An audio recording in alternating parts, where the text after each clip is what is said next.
Hi, Lisa Marie Kosas of Global One Health. This video is the third and final one that addresses the beast variations in the form-specific stretch portion of the animal flow practice. I've already talked about the unload the beast and the wave unload, and beast reach is the final in these three. As I mentioned, form-specific stretches are fantastic at the beginning of your flow to get you warmed up, improve flexibility in the soft tissue, get the joints warmed up a little bit by providing nice loading and working on that joint stability. So definitely you can do them before your flow or even done before other types of workouts. So they're really great for warming up, as I said, the soft tissue and loading those joints, because you're really loading a full body warm-up when you do all of these stretches and reaches. So just as the other two, the beast reach as well, right? All three start in the same position, which is the loaded beast position.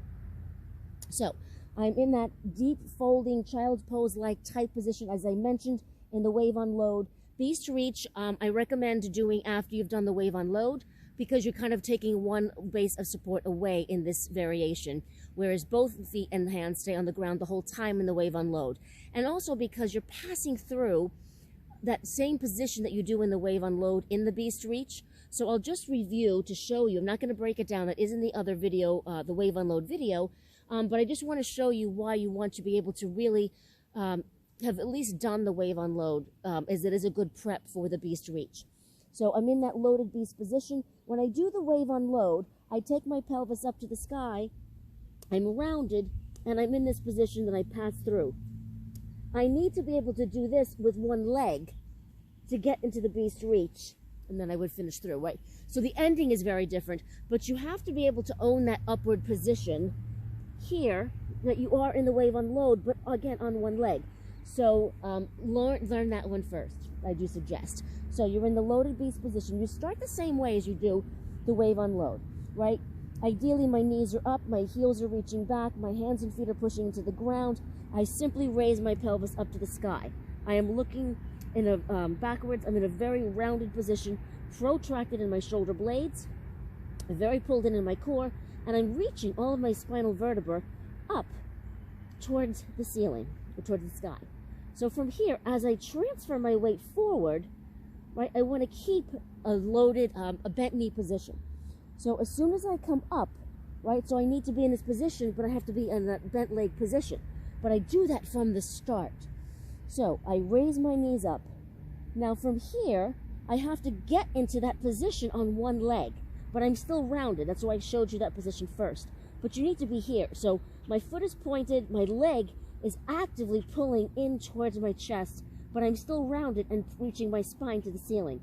I continue shifting forward just like I would in the wave unload, trying to get my wrists, my wrists are planted, but trying to get my shoulders ahead of my wrists. Now I do start to lengthen and unround my spine, and I look forward.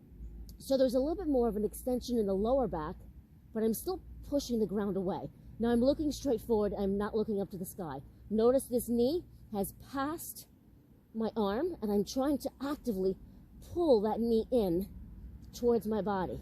I keep that bent leg folded position, drive the arms down, I pass through that very rounded spine position, and I begin that folding process on the one leg, and as I continue lowering down, I then fold the leg in and put the foot onto the ground. So I'll do that again, slightly faster tempo, and then I'll show you what you can do, what it looks like up to even more of a faster speed. So I'm in the loaded beast position. I start to raise up, and as I do, I take one leg off the ground, keep the rounded position. I'm pushing the ground down with my hands and my foot. My spine is rounded, reaching for the sky. I keep traveling forward through my hips towards the ground. My shoulders past my wrists. I must keep my core and glute engaged. Now I'm using the hip flexors, much more so on the bent leg. My knee is passing outside. You don't want to bring it inside the arms. That knee has to come outside, right? My left leg is outside my left arm, and I'm looking straight forward. Notice my lumbar spine is more in extension. Now I undo that the same way, tuck the chin into the chest, push the ground down. I'm still keeping my leg very deeply folded and bent into the body. I start to fold down, and then that foot finds the ground, and I go back once again into the loaded beast position. So that is the final beast variation in the form-specific stretches, and it is the beast reach.